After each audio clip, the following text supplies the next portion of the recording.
I've always been a kind of rebel, in the way that I you tell me I can't do something, watch me.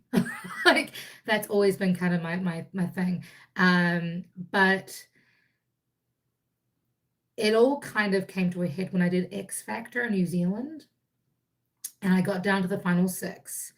And I don't know if y'all know much about reality television. It's not reality in the slightest. The producers pulled me aside at one point and said, "Hey, look, we need, we're going to ask you these questions behind the scenes.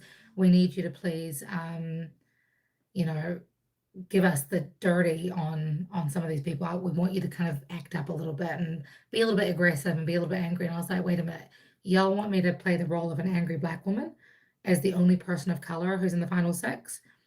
I'm not black. I'm Fijian."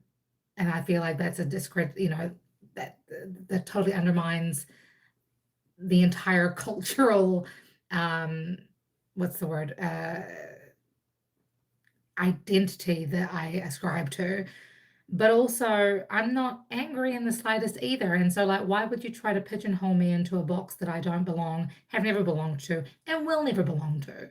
So it was at that point that I kind of again leaned into, like, what is it that I actually want to be? Who is it that I want to be? And do I need to accept the identities that other people try to ascribe to me? No, I am who I am, and that is what makes me me.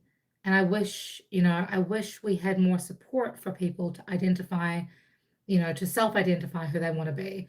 There's this idea that, like, we are the opinions of the people we surround ourselves with, or we are the product of the people we surround ourselves with.